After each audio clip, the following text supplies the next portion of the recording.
Mr. Smucker, Pennsylvania. Thank you, Mr. Chairman. Good afternoon, Director Hall.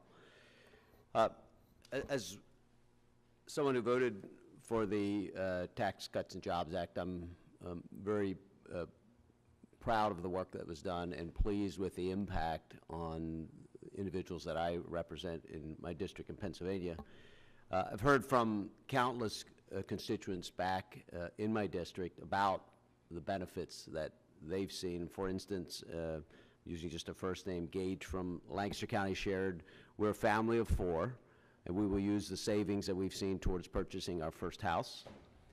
Ken from Chester County shared, my daughter has special educational needs, although she's only in 2nd grade.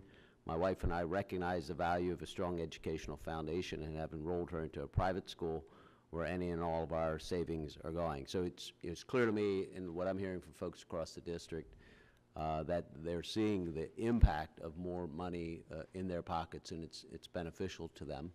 I've also seen the optimism among businesses. And a quote from your report says that the recently enacted tax law, and I quote, will encourage workers to work more hours, businesses to increase investment in productive capital, thereby raising employment and raising income. We're seeing an impact on wages today? Yes. And how much do you expect we'll see wages be impacted?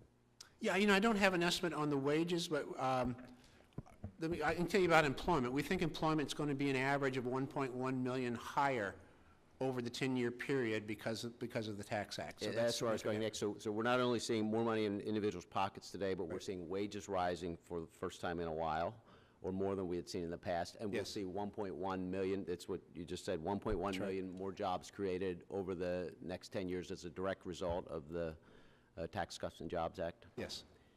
One of the things I'm now hearing, and I just recently met with a group of large staffing companies. So these are companies that are working with businesses to fill available spots.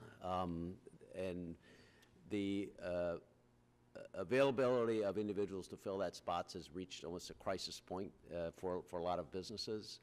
And I guess I'd like to hear from you whether you are seeing that as well. Going down, what are you projecting the unemployment will go down to? I don't have it in front of me, but it will go down. It's already very low. We do have it going down a bit lower.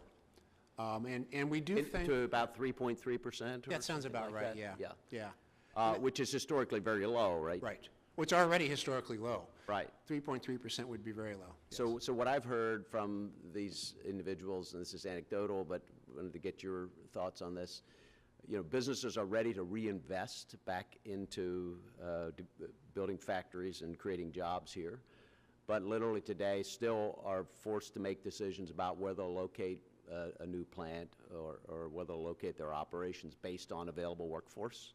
Do you think your report bears that out, or what you understand about the labor supply? Yeah, it does and it should. I mean, we've started to see some modest increases in wages, and we think that's going to accelerate. We are going to get much stronger wage growth in the next few years. So that is absolutely true, and that's a big part of getting the slack out of the economy.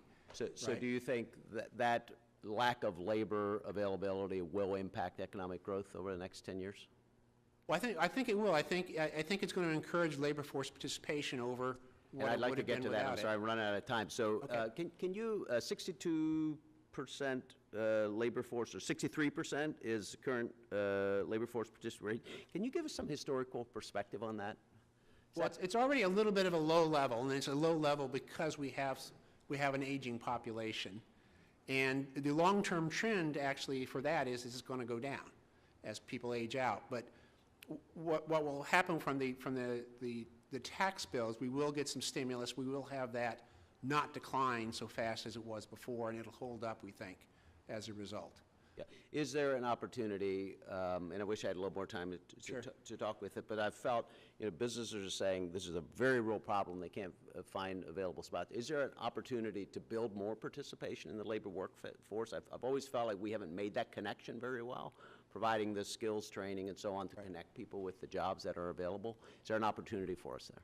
Oh, I think that's true, yes, because I do think the The aging population means that if we can focus on the not aging population and get their participation rates up, that could make a difference. Historically, for some reason, the cohorts below the baby boomers have not participated in the labor force like baby boomers have. And that's a little puzzling. Yeah, thank you.